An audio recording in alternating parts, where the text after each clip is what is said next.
로마서 3장 9절에서 12절, 19절에서 20절을 우리 같이 한 목소리로, 우리 또 가정에 계신 분들도 같이 화면을 보시면서 합독하고, 또 성전에 계신 분들도 같이 합독합니다. 같이 읽겠습니다. 그러면 어떠하냐? 우리는 나으냐? 결코 아니라. 유대인이나 헬라인이나 다 죄 아래에 있다고 우리가 이미 선언하였느니라. 기록된 바 의인은 없나니 하나도 없으며 깨닫는 자도 없고 하나님을 찾는 자도 없고 다 치우쳐 함께 무익하게 되고 선을 행하는 자는 없나니 하나도 없도다. 우리가 알거니와 무릇 율법이 말하는 바는 율법 아래에 있는 자들에게 말하는 것이니 이는 모든 입을 막고 온 세상으로 하나님의 심판 아래에 있게 하려 함이라. 그러므로 율법의 행위로 그의 앞에 의롭다 하심을 얻을 육체가 없나니 율법으로는 죄를 깨달음이니라. 아멘. 오늘부터 우리 각 가정에서 모든 수도권 교회가 우리 비대면 온라인 예배로 드리는 첫날입니다.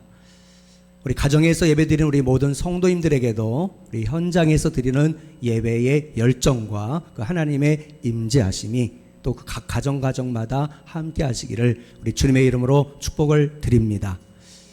지난주 화요일 편안한 마음으로 좋은 날씨 속에 휴가를 떠나서 숙소에서 조용히 휴식을 취하고 있었습니다.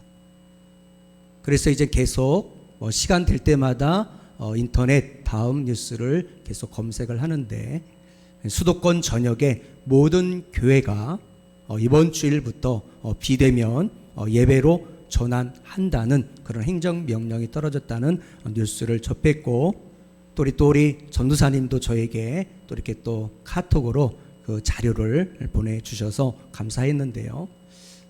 주님께 모든 문제를 맡기니까 별로 제 마음 가운데 염려가 되거나 당황스럽거나 그런 건 아니었습니다. 하지만은 왜 이런 상황이 오게 되었는지는 아마 여러분들이 다 뉴스를 통해서 아시기 때문에 제 마음 가운데서도 이번 코로나 확진이 폭발하는 단초가 된 한 목회자와 또 그 교회와 또 이런 상황들에 대해서 화가 나고 비난의 마음이 생기기도 했습니다. 하지만 결국에는 하나님께 저 자신과 또 우리 또 한국교회 전체에 대한 회개 기도가 나오게 되었습니다. 지금의 상황을 우리가 근시안적으로 우리가 살펴보면 어떤 소수의 어떤 한 전모 목사님과 그 교회 성도들, 그리고 8월 15일 날 광복절에 광화문에서 집회를 했던 극우 세력들의 어떤 문제 때문에 이런 폭발적인 코로나 확진이 재확산되고 있는 어려움이라고 생각을 합니다마는, 그러나 멀리 내다보면 이 모든 상황의 근원은 나 자신의 죄로부터 시작된다는 그런 사실을 살펴볼 때, 하나님 앞에 느헤미야가 여러분들 예루살렘 성벽이 다 회파되고 그 성전문이 다 불탄 상황을 바라보며 그가 자신의 죄를 먼저 회개하고 또 민족의 죄를 하나님 앞에 회개했던 그 마음을 가지고 하나님 앞에 회개 기도를 드릴 수밖에 없었습니다. 그리고 이 모든 상황은 그동안 하나님 앞에 지은 우리 모두의 죄이고 특별히 한국교회 공동체 전체의 죄입니다. 그리고 이 백성들이 이런 세계 유래를 찾아볼 수 없는 이런 놀라운 경제적인 번영과 축복을, 영적인 축복을 주셨음에도 불구하고 그것이 우리가 잘나서 된 것이냐, 마음에 하나님 두기를 싫어하고 또 만몬이라고 하는 재물의 신을 우상 숭배하고 온갖 거짓과 탐욕, 미움과 다툼, 분열, 음란의 영에 사로잡혀서 하나님을 떠난 우리 모든 이 백성들의 죄악에 대한 하나님의 공의로운 바로 경고라는 생각을 저는 누누이 갖고 있습니다. 오늘 설교 제목처럼 이 세상 어디를 둘러보아도 여러분, 의인은 없대. 하나도 없어 보입니다. 이 상황에 누가 잘난 사람이고 누가 의인이며 누가 못된 사람이고 누가 죄인이고 돌에 맞아 죽을 사람인 것입니까? 하나님의 공의로운 시선으로 바라보면 다 똑같아요. 다 죄인이에요. 다 의인은 없고 다 하나님을 떠나 여러분들 그런 죄인의 모습인 것을 보게 됩니다. 그러니 누가 누구를 정죄하며 누가 누구를 판단하고 비난할 자격이 누구에게 있겠어요? 바로 내가 죽을 죄인임을 인정하며 회개의 무릎을 꿇을 수밖에 없음을 고백하지 않을 수 없는 것입니다. 그래서 오늘 보았던 한 여고생의 여호와께 돌아오라고 하는 애절한 찬양의 영상의 가사가 제 마음 가운데 더 깊이 박히는 것을 봅니다. 자금의 이 혼란과 바이러스로 인한 두려움과 공포, 질병, 무질서, 미래의 불안과 염려, 앞이 보이지 않는 이 상황에 대한 해결책은 무엇일까? 백신 개발도 아닙니다. 대통령의 리더십도 아닙니다. 그 어느 누구의 여러분들 그런 어떤 노력으로도 이 문제를 근본적으로 해결할 수가 없음을 우리는 인정할 수밖에 없어요. 우리는 연약한, 우린 죄인이 아무런 능력이 없음을 우리는 자각할 수밖에 없는 상황이죠. 진정한 해답은 비록 우리 눈에 보이지 않지만 여전히 이 세상을 창조하시고 당신의 뜻 안에서 통치하시며 다스리시는 바로 하나님만이 이 모든 문제를 해결할 수 있는 유일한 분이신 것을 믿습니다. 그러하기에 우리는 하나님의 주권을 우리가 인정해 드리며 토기장이신 주님께 돌아가는 것입니다. 진정으로 회개하고 성령으로 말미암아 우리 마음의 할례를 받아서 우리 각 사람의 내면이 변화가 돼요. 하나님의 말씀을 통해서 우리 내면의 영적인 혁명이 일어나야 될 줄로 믿습니다. 그때부터 이 잘못된 사회, 이 나라의 민족, 이 코로나 바이러스 질병도 그때 비로소 떠나가게 되어 있는 거예요. 그것이 바로 하나님의 말씀입니다. 너희들에게 전염병이 확산되고 전염병이 넘칠 때에 너희는 스스로 겸비하고 기도하여 나의 얼굴을 구하고 나의 앞에 무릎을 꿇고 회개하면 내가 이 땅을 고치겠다는 거 아니겠습니까?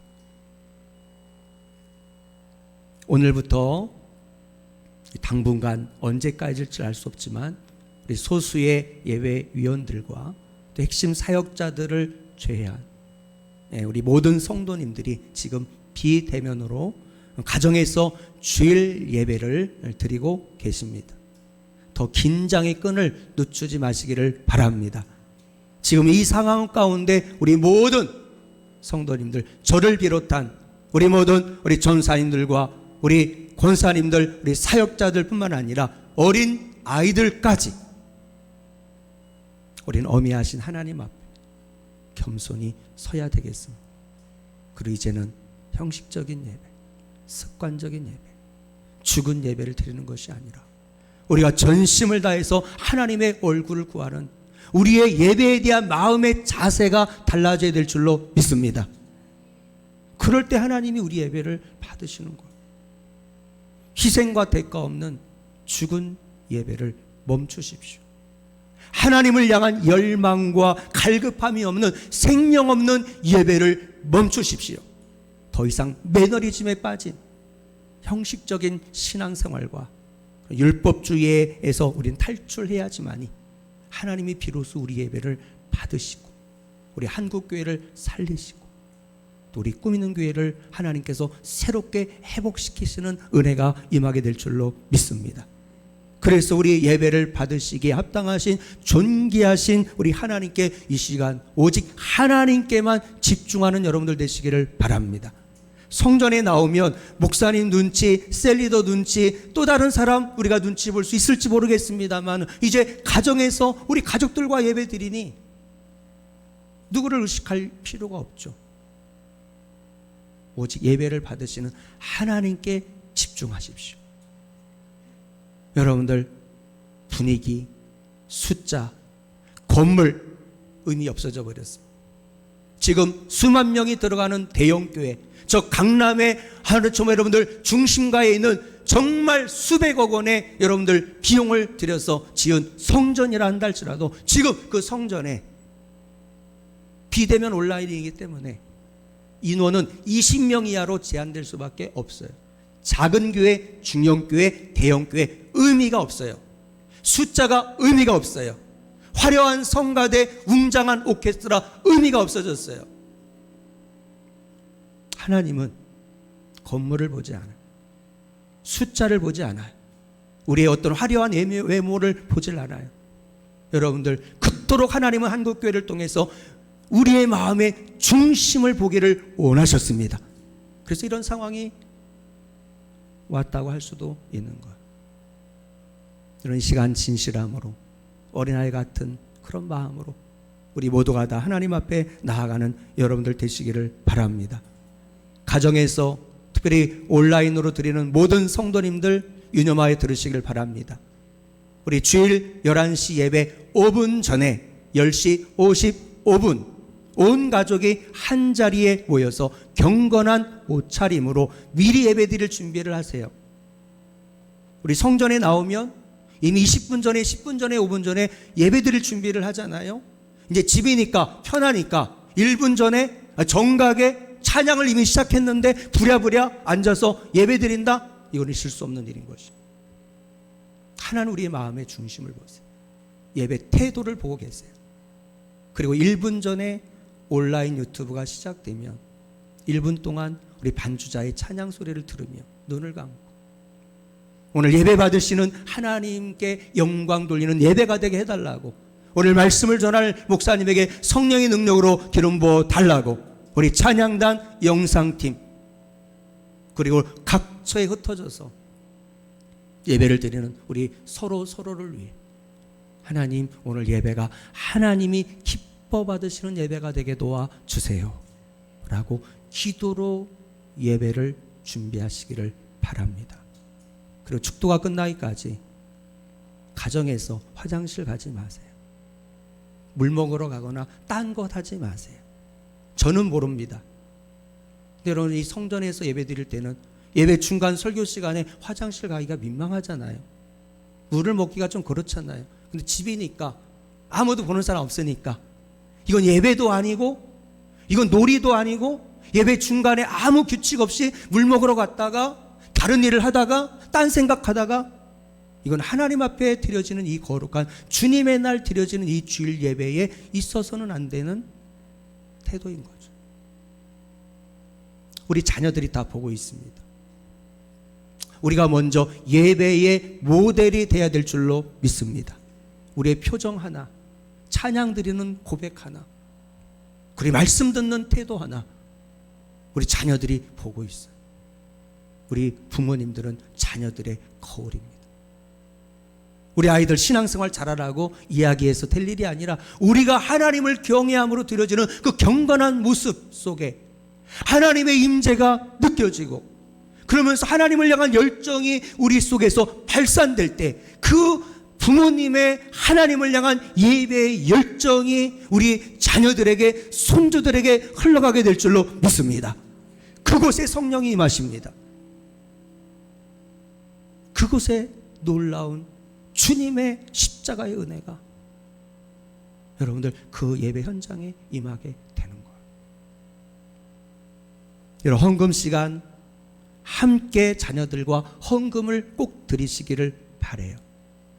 온라인 헌금에 동참하셔서 여러분들 향유 옥합을 깨뜨려서 바로 주님의 발에 머리에 부었던 마리아의 헌신. 여러분 예배는 헌신입니다. 예배는 희생입니다.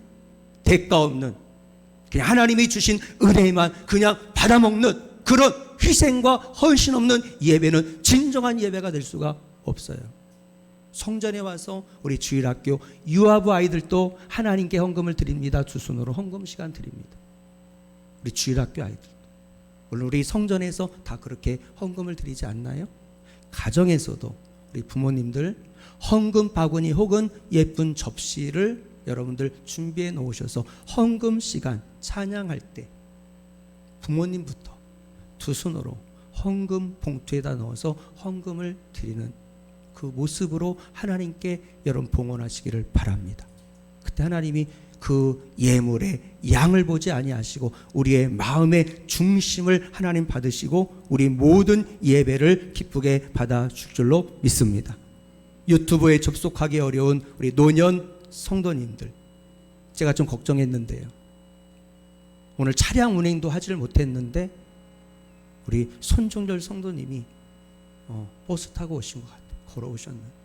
오늘 일부 예배에 오정남 성도님이 제가 밴드에 올린 것처럼 비가 오나 눈이 오나 지난번처럼 폭우가 쏟아져도 주일 일부 예배 8시 예배 꼭 지키십니다. 7시 40분에 꼭 오셔서 안녕하세요. 제가 기도하고 있을 때 제가 깜짝 놀라서 아이고 안녕하세요. 얼른 달려가서 제가 커피 한 잔을 타드리고, 그럼 꼭 그 두꺼운 성경책을 가지고 자리에 앉으셔서 주보를 갖다가 오늘 성경 본문이 어디신가 핍니다. 그리고 성경을 찾으세요. 비록 설교 시간에 주무시지만 그 마음 중심은, 오늘 여러분들 모르는 찬양은 그냥 멀뚱히 보시지만 우리 오정남 성도님 슬픈 마음 있는 사람 찬양할 때 저를 똑바로 쳐다보시면서 박수를 치십니다. 하나님 이미 그분의 마음을 받으셨습니다. 예배를 받으셨습니다. 옷은 초람, 누가 준 G12 뭔지도 모르는데 G12 뭐 리더 뭐라고 써 있는 걸 꼭 노란색을 조끼를 입고 오세요. 허리가 꼬부라지셨어요. 하나님 외모를 보지 않아요. 우리 마음 중심을 보십니다. 그 여러분들 이번 기회에 한국교회, 우리 꿈있는 교회는 우리 성도님들은 나 중심의, 나 가정, 우리 교회 중심의 이기적인 여러분들 이 관점에서 우리는 탈피해야 될 줄로 믿습니다. 이러한 때 교단을 떠나, 교파를 떠나, 교회를 떠나, 우리는 이렇게 지금 온라인 유튜브 예배를 집에서 편안하게 예배를 드릴 수 있는데 지금 이 순간에도 유튜브가 여러분들 교회에 설치가 안 돼서 지금 자기 목사님 설교를 듣지 못하시고 CBS, CTS 여러분들 기독교 방송을 보든가 다른 교회 유튜브 실시간으로 예배를 드리는 분들이 있을 수가 있습니다. 하나님, 공평하신 하나님, 차별이 없으신 하나님, 가난한 교회, 작은 교회, 개척교회를 축복하여 주셔서 이 상황 속에 그들 또한 하나님의 은혜를 받는 그 상황에서 제외되지 않도록 그 작은 교회들도 돌봐주시고 인도해 주시도록 우리의 관심과 사랑과 우리의 기도가 필요한 줄로 믿습니다. 우리의 공로나 선함이나 잘남 그리고 어떤 행위로도 이 시간 하나님의 은혜를 받을 수가 없습니다. 나와 여러분의 흉악한 죄로 인하여 십자가에 피 흘려 돌아가신 주님의 보혈의 공로를 의지하여 하나님 아버지 앞에 우리는 나오게 된 줄로 믿습니다. 그리고 다음에 시편 기자의 고백이 우리 모두의 고백이 되고 기도가 돼요. 이 시간 가정에서 예배드리는 성도님들 한 분 한 분, 우리의 자녀들, 또 이 성전에서 예배드리는 우리 귀한 우리 사역자들 심령 가운데 하나님의 거룩한 임재의 불꽃이 타오르는 은혜의 시간 되시기를 축원합니다. 이 시간 다 같이 한번 우리 시편 42편 1절에서 5절 말씀 우리 같이 한번 쉬운 성경으로 되어 있습니다.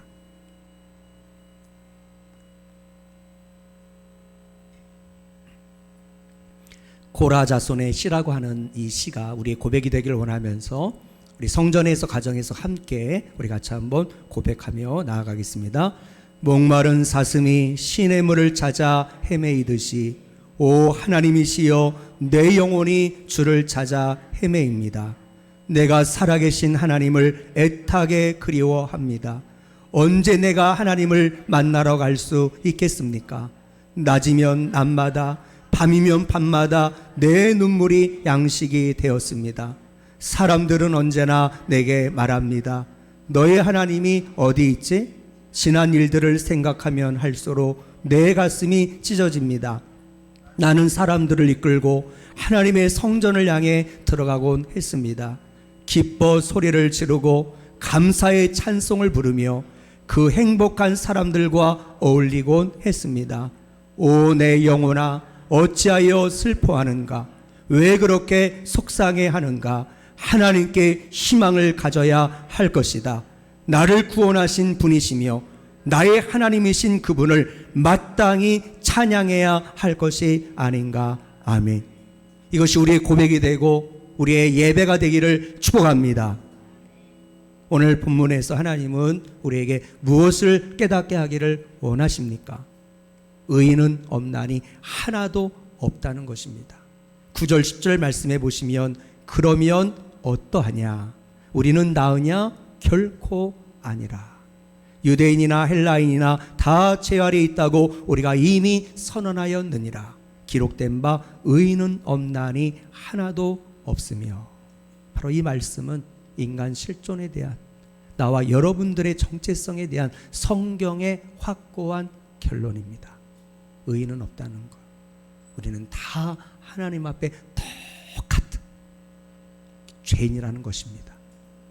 바울은 죄 아래에 있는 이 인간의 모습을 바로 시편 말씀을 인용하여 설명하고 있어요.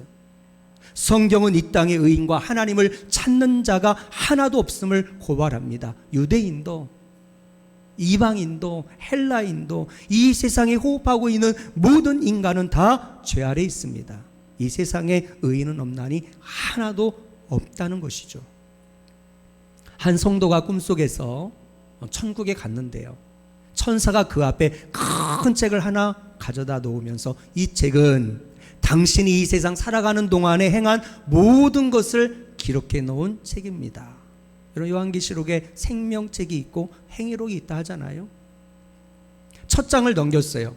작은 글씨가 빼곡하게 가득 채워져 있는 거. 그래서 이분이 궁금해서 이렇게 천사에게 물어보니까 여기에 있는 것은 바로 당신이 세상에 살 동안 행동으로 지은 죄를 기록한 것입니다 라고 그렇게 말하는 거예요. 다음 장을 넘겼더니 더 작은 글씨가 그 자리에 꽉 차게 기록되어 있는 거예요. 그래서 궁금해하니까 또 천사가 이야기를 합니다. 바로 여기에 써 있는 것은 바로 당신이 말로 지은 죄를 바로 다 기록한 것입니다 라고 설명해 주었습니다. 다시 셋째 장을 넘기자 이번에는 그보다 더 작은 글씨로 빽빽하게 적혀 있었어요. 천사는 이것이 당신이 마음으로 지은 죄를 기록한 것입니다 라고 그랬습니다. 할 말이 없어진 그는 마지막 장을 넘겼습니다. 그러자 그곳에는 글씨가 하나도 없어요. 그냥 까만 색으로 덮여진 그냥 그런 책이 놓여 있는 거죠. 그때 여러분들, 천사는 이게 바로 당신의 마음입니다 라고 그랬습니다. 실로 우리의 행동으로 짓는 죄, 말로 짓는 죄, 또 마음으로 짓는 그 죄, 다 여러분들 행위록에 기록된다는 것. 우리는 하나님 앞에, 심판대 앞에 서게 된다라고 하는 것입니다. 우리는 하루에도 내 자신을 돌아보아도 이런 수십 번 수백 번 행동으로 죄를 짓습니다. 아니면 말로 얼마나 많은 죄를 짓나, 다른 사람이 상처 주는, 얼마나 여러분들 전광훈 목사님을 말로 욕하고 비난하고 손가락질하며 정죄를 다했어요. 저도 그랬으니까. 또 얼마나 많이 마음으로 품어서는 안 될 온갖 이런 더러운 죄악된 마음들을 품고 우리가 살아왔습니다. 그렇게 우리는 하나님 앞에 의인이라고 스스로 말할 수 없어요. 누구나 다 우리는 죄인인 거예요. 의인은 없나니 하나도 없는 우리의 존재성을 보게 되는 것입니다. 과학의 발전으로 인류는 예전보다 더 건강한 삶, 윤택한 삶을 누리고 있습니다. 외국에 오신 분들이 한국에 와서 다 깜짝깜짝 놀랍니다. 서울을 보면서 어서와 한국인가 뭐 프로를 어쩌다 보면은 다 한국을 부러워합니다. 다시 자기 나라로 돌아가기를 원치 않아요. 너무 한국이 잘 사는 거예요. 교통, 의료, 편의시설, 먹거리, 모든 것들이 다 너무 어메이징, 놀라운 거예요. 인간은 역사가 진보하고 발전하고 있다고 생각을 합니다. 인간의 능력으로 이 땅에 유토피아, 바로 가장 완벽하고 평화로운 그런 사회와 국가를 건설할 수 있다고 그렇게 생각을 하고 있어요. 근데 보세요. 역사는 발전하는데 문화는 하루가 다르게 10년이 아니라 1년 아니 몇 개월 만에 세상은 그렇게 달라지고 너무 멋있게 화려하게 변화돼 가고 있는데 여전히 인간은 죄 문제, 죽음의 문제 중에 어떤 것도 해결하지 못한 채 끙끙거리며 살아가고 있어요. 어서 한국인가에서 보니까요, 아르헨티나에서 온 금발의 두 쌍둥이 아르헨티나 자매들이 나와서 해방촌 바로 밑에 시장에서 막 물건을 사는데요, 너무 싼 거예요. 그래가지고 캐리어를 가지고 거기에다 수박 넣고 뭐 또 뭐 오이, 대파 뭐 이것저것 사가지고는 그 정말 꼭대기층에 그 집까지 막 끌고 올라가는. 그런데도 시작부터 마지막까지 그 자매들의 표정 속에는 괴롭다, 비참하다, 불행하다, 왜 우리나라는 이렇게 한국처럼 못 살지? 전혀 그렇지 않고 얼마나 막 흥이 넘치는지, 모든 게 다 행복한 거예요. 모든 게 다 감사한 거예요. 근데 우리 저를 비롯한 한국 사람들은 그들과 비교할 때 비교할 수 없는 문화, 경제적인 축복과 번영을 누리고 있는데 우리의 모습 속에는 행복하다는 생각을 안 하고 있죠. 그렇죠? 만족이 없고 감사가 없죠. 도리어 여러분들 스트레스가 너무 많아요. 너무 괴로워, 힘들어요. 그렇죠? 이 코로나 때문에 뭐 전 세계 다 똑같습니다만은 얼마나 답답하겠어요. 자유로운 일상생활을 이제 도저히 할 수가 없고, 이제 여러분들 3단계로 격상되면은 이거 완전히 우리 수족은 다 묶여버리는 거예요. 얼마나 마음이 힘들고 어려워요. 영향력 있는 세계 지도자나 국가도 지금의 코로나19 팬데믹 상황의 혼란과 질병, 이 무질서, 그리고 불안과 염려, 두려움과 죽음의 문제를 해결하기는커녕 더 문제를 키우는 장본인들이 되어가는 것을 봐요. 세계 최고의 강대국 대통령이 한국을 까요. 봐라, 한국 또 재발하지 않냐. 뉴질랜드 또 까요. 봐라, 재발하지 않냐. 근데 우리는 잘하고 있다. 아니, 세계 1등으로 지금 확진자가 수만 명, 수십만 명이 죽고 수백만 명이 확진됐는데, 그런 뉴스를 보면 이해가 되지를 않아요. 그러면 거기에 대해서 뉴질랜드 총리가 또 반박하는 회견을 또 해요. 이 어려운 상황 속에 세계인들, 우리 한국 국민들은 정말 힘든데, 그래서 한가닥 여러분들 정치 지도자들, 통치자들에게 뭔가 기대고 싶은데 그렇지 못한 모습들을 봐요. 어떻게 이런 절망적인 상황에서 벗어나며 이런 진정한 행복과 평안과 안식을 우리가 누리며 살아갈 수 있을까요? 진정한 해답이 있을까요? 이런 문제를 해결하기 위해서 사람들은 나름대로 선행을 쌓습니다.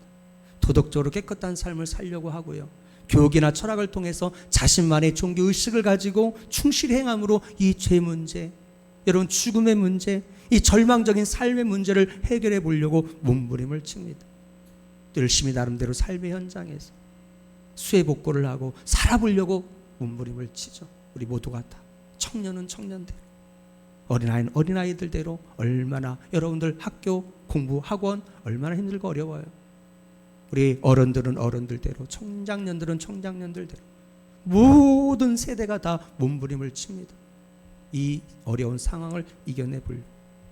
하지만 인간의 힘으로는 하나님의 의의 수준에 도달할 수 없음을 우리는 스스로 깨달을 수밖에 없는 거예요. 그렇습니다. 인간의 행위로는 구원에 이를 수가 없어요. 20절이죠. 같이 한번 읽어볼까요? 그러므로 율법의 행위로 그의 앞에 의롭다 하심을 얻을 육체가 없나니 율법으로는 죄를 깨달음이니라. 아멘. 인간은 나름대로 이 죄 문제를 해결하기 위해서, 구원받기 위해서 노력합니다. 삶의 문제를 해결하기 위해서 열심히 땀을 흘리고 뭔가 변화를 일구어내기 위해서 몸부림을 칩니다. 하지만 우리의 현실은 늪에 빠진 것처럼 몸부림 칠수록 점점점 환경들이, 삶의 문제들이 이 죄가, 죽음의 공포와 두려움이 우리를 얽어매는 것을 보게 됩니다. 성경은 말합니다. 우리의 어떤 행위로도, 율법의 행위로도 하나님 앞에 의롭다 하심을 받을 육체는 한 사람도 없다는 거예요. 그 율법으로는 오직 죄를 깨달을 뿐입니다. 십계명을 읽다가 살인하지 말라, 율법을 읽는 순간 살인은 죄구나, 간음하지 말라, 도둑질하지 말라, 남의 것이나 남의 아내를 탐내지 말라, 부모를 거역하지 말라, 이게 죄구나라는 것을 깨달을 뿐이지 우리를 구원에 이르지는 못한다라고 하는 것입니다. 우리와 똑같은 고민을 앞서 종교개혁자 마틴 루터는 고민을 했습니다. 늘 항상 죄에 대한 내면의 고민이 많았어요. 그래서 내 죄 하면서 그 죄를 끌어안고 늘 몸부림을 쳤습니다. 이 죄 문제를 해결하기 위해서 당시에 여러분들 그 카톨릭의 그 여러분들 모습대로 신부님에게 달려가서 자기 지은 모든 죄를 다 자백하는 고해성사를 해봤지만은 죄가 사해졌다는 확신도, 마음의 평안도 없어요. 어떻게 이 죄 문제를 해결해야 될까? 그러다가 이제는 로마에 있는 스칼라 상타라는 성당에 갔습니다. 그 성당 안에는 커다란 계단 하나가 있는데요, 바로 이 계단은 예루살렘에 있는 빌라도 법정에서 예수님이 끌려 올라갔던 그 계단인데, 바로 로마를 기독교를 국교로 인정한 바로 이제는 콘스탄틴 황제의 어머니 헬레나가 참 믿음이 좋아서 그 예루살렘의 계단을 다 떼다가 로마로 옮겨가지고 바로 이 성당 안에다가 그 계단을 설치해 놨다는 거예요. 그래서 여러분들 로마의 성지에 와서, 바티칸 성지에 와서 수많은 여러분들 카톨릭 교인들이, 수많은 순례객들이, 저는 로마에 가보진 않았지만은요, 그 계단을 하나하나 기어 올라가면서 그러면서 이런 고백을 한다는 거예요. 여기서 무릎을 꿇고 기도하면서 올라가면 모든 죄가 사함받고, 죽은 자를 위해서 기도하면 연옥에 있는 심령들도 구원받을 수 있다라는 이런 생각 가지고 그 계단을 기어 올라가는 거예요. 마틴 루터도 똑같이 그 계단을 무릎으로 기어서 올라가 그 주기도문을 외 하늘에 계신 우리 아버지, 그럼 죄 문제를 해결할 수 있겠지. 하나님이 이 죄를 용서해 주시겠지. 나름대로 몸부림치면서 28계단 정상까지 올라갔으나 여전히 마음은 답답한 거예요. 죄가 씻음받았다는 죄사함의 확신이 생기지를 않는 거예요. 그런데 갑자기 그 마음속에, 루터의 마음속에 아주 번개 같은 생각이 들었는데요, 바로 귀에 쟁장하게 들려오는 하나님의 말씀이 있었습니다. 바로 로마서 1장 17절 로마서의 대주제 말씀이죠. 한번 따라서 할까요? 오직 의인은 믿음으로 말미암아 살리라. 할렐루야. 이 말씀이 들려오는 순간에 그를 얽어매고 있었던 죄의 무거운 짐이, 죽음의 무거운 짐이 벗겨지게 된 줄로 믿습니다. 오직 의인은 믿음으로 말미암아 사는 거예요. 율법의 행위로 그 여러분들 성스러운 계단을 오르내린다고, 108번 절을 한다고, 자기 몸을 괴롭게 한다고, 예배를 잘 드린다고 이 죄 문제가 해결되는 게 아니라는 거죠. 오직 믿음으로, 우리를 위해서 십자가에 달려 돌아가신 예수 그리스도를 믿음으로 우리는 의롭다함을 받게 되는 줄로 믿습니다. 이것이 바로 복음인 것입니다. 여러분, 미국의 유명한 신학자요, 목회자요, 기독교 변증가인, 그래서 팀 켈러라는 분은 이런 이야기를 했습니다. 십자가의 복음만이 모든 죄인을 의롭게 만드는 진짜 지혜다. 따라서 할까요? 십자가의 복음만이 모든 죄인을 의롭게 만드는 진짜 지혜다. 할렐루야. 이것이 우리가 끝까지 붙잡아야 될 복음의 진리인 것입니다. 기억하세요. 오직 예수 그리스도를 믿음으로만 우리는 하나님 앞에 의롭다함을 받게 되는 줄로 믿습니다. 그래서 다음 주에 살펴볼 22절 말씀은 우리에게 그렇게 선포하죠. 같이 한번 읽겠습니다. 곧 예수 그리스도를 믿음으로 말미암아 모든 믿는 자에게 미치는 하나님의 의니 차별이 없음이라. 아멘. 예수 그리스도를 믿음으로 말미암아 모든 믿는 자, 유대인이든 헬라인이든 이방인이든 누구든지, 어린아이든 장년이든 노년이든 누구든지 바로 하나님께서, 하나님의 의가 미쳐서 그 영혼의 모든 죄를 다 사하여 주시고 하나님 자녀 삼아 주시는 것입니다. 그래서 예수님 이전과 이후는 완전히 다른 세상인 거죠. 우리가 예수님 믿기 전에 우리의 삶을 돌아보세요. 예수님 이전에 우리는 어떤 노력으로도, 율법의 행위로도 죄 문제, 사망의 문제, 이 땅에서 경험하는 절망적인 삶의 문제들을 우리는 해결할 수 없었습니다. 그러나 이제 하나님의 아들 예수님이 이 세상에 오셨고 이제는 모든 것이 달라지게 된 줄로 믿습니다. 누구든지 예수님을 믿음으로 하나님께 의롭다함을 받고 구원을 얻습니다. 죄와 사망은 이제 더 이상 피할 수 없는 운명이 아닙니다. 예수님 안에 있으면 누구든지 새 생명을 얻고, 여러분, 우리는 새로운 피조물이 되는 것입니다. 이것이 바로 복음의 능력인 거죠. 그래서 오늘 우리가 불렀던 어린이 찬양, 내 마음의 한 자리라는 이 가사가 더더욱 마음에 와닿아. 그래서 오늘 거리두기 때문에 부득이 우리 주승이는 예외 찬양을 드리질 못하고, 우리 원래 전도사님, 사모님만 강단에서 싱어를 세울까 하다가 오늘 어린이 찬양이 내 마음의 한 자리는 어린아이가 불러야 이게 영성이 있고 너무 은혜로운 거예요. 그래서 아쉬워서 어떻게 할까 하다가 우리 오늘은 주원이만 이 자리에 세웠습니다. 그러면 또 주승이가 삐지잖아요. 그래서 주승이는 다음 주에 서기로 했습니다. 그래서 제가 또 갑자기 생각하다가 우리 주원이가 찬양할 때 주승이가 얼마나 은혜로워요.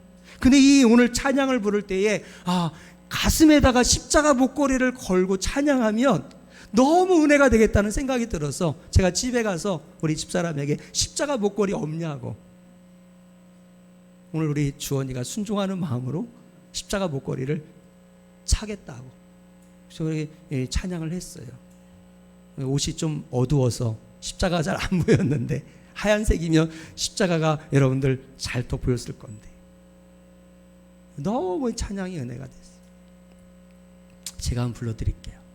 못하지만 우리들을 위하여 십자가에 못 박혀 모든 죄를 용서하사 의인 삼아 주신 주, 어떤 일이 있어도 나를 버리지 않고 죽기까지 사랑하신 나의 귀한 예수님,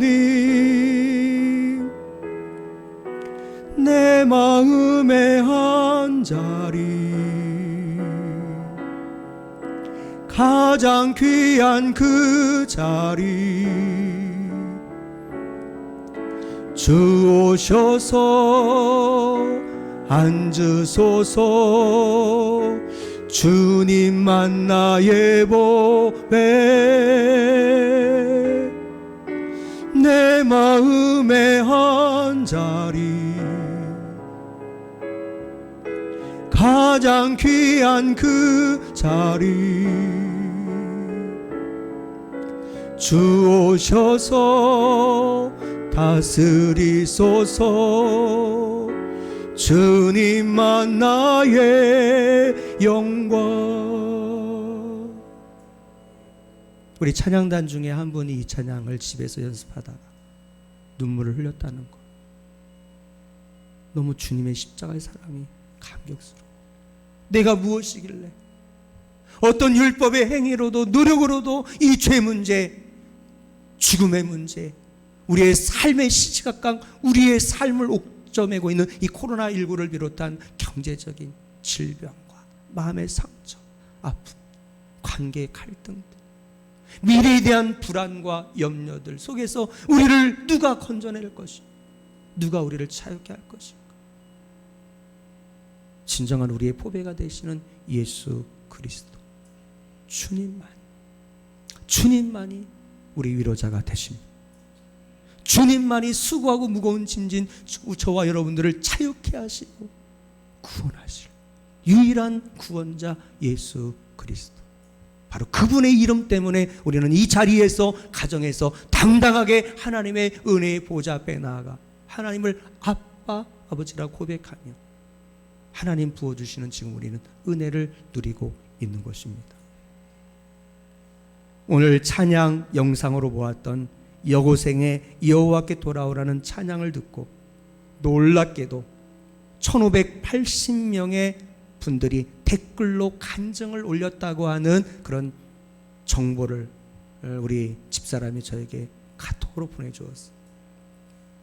제가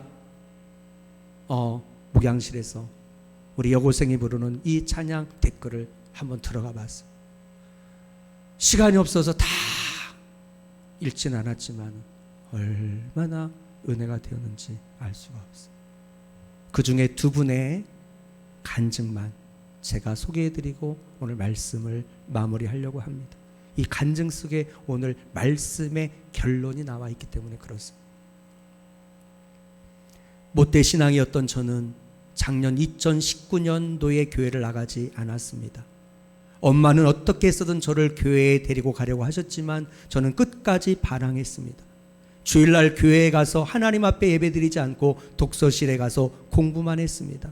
그래서 차츰 저에게 공부가 1순위가 돼버렸습니다. 그러나 얼마 전 이 찬양을 듣고 많이 울고 제 자신을 돌아보게 되었습니다. 세상의 것들에 빠져 있었고 삶 가운데 제 자신이 앉아 있었습니다. 그러나 이제 깨달았습니다. 제 삶의 주인이 주님이신 것을요. 고등학교 1학년이어서 맨날 공부하다가 제일 중요한 것을 놓쳤습니다. 그러나 지금은 알 것 같아요.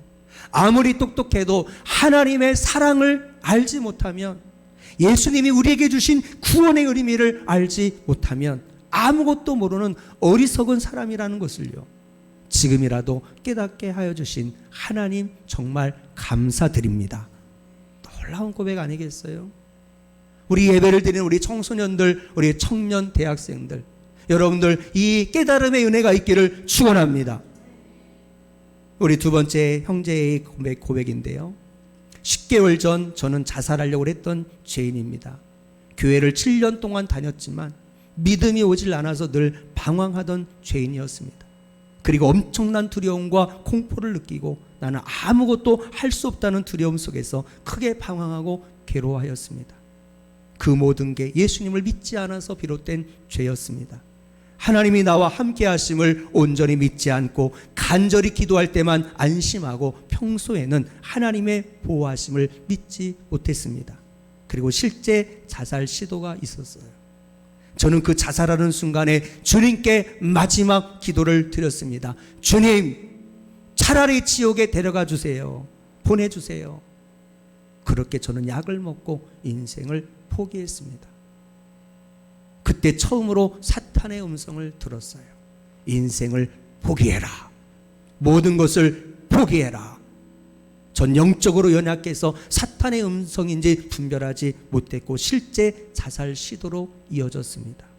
그런데 그런 죄인인 저를 하나님은 불쌍히 여기셨고 저의 영혼이 저 대신 119 신고를 하였고 전 전혀 기억이 나지를 않습니다. 그리고 중환자실에서 입원하게 되었습니다. 그리고 예수님을 만났어요. 십자가가 믿어지면서 예수님이 나를 위해 십자가에 처절히 못 박히신 게 믿어지면서 얼마나 가슴 아프고 죄송스러운지, 내가 마귀같이 믿지 못해서 자살 시도라는 엄청난 죄를 지었습니다. 그렇게 전 실제로 예수님을 십자가에 못 박았습니다. 그리고 진심으로 회개했습니다. 집에 있는 하드디스크에 다운받은 세상적인 미디어, 음악, 영화, 게임, 음란물을 배설물로 여기고 2테라바이트 약 2000기가가 넘는 자료를 기쁜 마음으로 삭제하게 되었습니다. 그리고 교회에 가는 저의 태도가 달라졌습니다. 실제 주의를 사모하게 되었고 주일 예배를 드리면 늘 마지막이라는 심정으로 간절한 마음으로 사모함으로 예배를 드리게 되었습니다. 그리고 가족들과의 관계도 조금씩 좋아지게 되었어요. 늘 술 마시고 괴로워하던 저희 형, 늘 허전함으로 술을 드셨던 저희 누나도 간절한 저와 어머니의 기도로 조금씩 복음을 받아들이게 되었습니다. 저는 아직 부족한 것이 너무나도 많습니다. 모르는 것도 너무나도 많습니다. 그러나 확실한 것은 하나님은 존재하시고 분명히 살아 계신다는 것입니다. 아무리 어려운 환경, 고난이라도 절대로 인생을 저처럼 포기하지 마세요. 더욱더 주님께 매달리세요. 그렇게 하시면 분명히 하나님께서 저를 도우신 것처럼 당신을 도와주실 것입니다. 얼마나 놀라운 간증의 고백입니까? 이러한 간증들이 우리 꿈 있는 교회 모든 성도님들 삶 가운데 이런 간증들이 터져나오기를 축원하고, 그래서 하나님께 영광 돌리는 저와 여러분들 될 수 있기를 축복합니다. 결론을 맺겠습니다. 사랑하는 성도 여러분, 하루하루 세상은 너무 무섭게 변하고 있어요. 많은 문제들이 발생해서 하루에도 뉴스를 들으면서 어떻게 우리가 살아가야 될지, 대처를 해야 될지 알 수 없는 상황 속에 우린 주저앉게 됩니다. 세상을 둘러보세요. 위정자들이나 목회자들이나 그리스도인들이나 비그리스도인들이나 의인은 하나도 없는 것처럼 보입니다. 그러나 여러분들 기억하십시오. 나의 끝은 예수님의 시작인 줄로 믿습니다. 세상이 어지러울 때에도 하나님은 바알에게 불 끓지 아니한 7,000명을 남겨주셨다고 여러분 엘리야 선지자에게 말씀하신 것처럼 우리에게 말씀하십니다. 절망하지 말아라. 수도권 모든 교회가 20명 이내로 비대면 온라인 예배를 드린다고 낙심하거나 절망하거나 대통령과 정부를 욕하지 말아라. 실망하지 말아라. 하나님은 지금 이 땅에 남은 자들을 남겨 놓았다는 것입니다. 그들을 통해 지금도 하나님은 여전히 구속의 역사를, 구원의 역사를 지금 이루어가고 계시고, 하나님의 마지막 때에 하나님의 나라는 반드시 승리하게 될 것이고 사단의 나라는 완전히 패하게 될 것이다.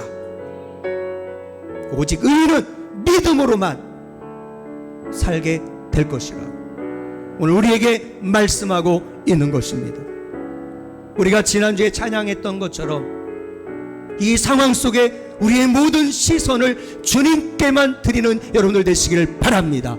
그래서 하나님이 나와 여러분의 삶 가운데, 우리 가정 가운데, 우리 교회 가운데 많이 변화되어야 될 우리 한국교회 가운데 이제는 우리가 건물이 아닌, 숫자가 아닌, 양적 성장이 아닌, 그 물질의 부요함이 아닌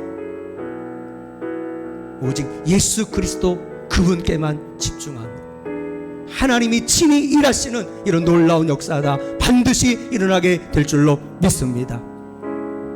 그래서 이런 복음으로 변화된 나와 여러분을 통해서, 나를 통해 우리 가정에 하나님의 나라가 임하게 될 것입니다. 우리의 꿈 있는 교회가 뭘 할 수 있겠습니까? 그러나 이런 포기하지 않습니다. 우리의 꿈 있는 교회 성도님들 다 남은 자가 되어 어린 아이들을 통해서도 하나님은 이 땅 가운데 하나님 나라를 세워주실 것을 믿습니다. 그래서 저는 두렵지 않습니다. 여러분들과 함께 주님만 바라보며 우리는 앞만 향해 나아갈 것입니다. 하나님 나라를 향해 좁은 길을 꿋꿋이 바울처럼 우리는 갈 것입니다. 그때 하나님의 때에 우리를 통해서 세상을 변화시켜 주실 것이고 참으로 살아갈 만한 희망이 넘치는 이 땅으로 하나님 바꾸어 주실 것이며, 그래서 여러분들 우리를 통해 하나님 영광 받으시는 놀라운 역사가 있기를 주의 이름으로 축원을 드립니다.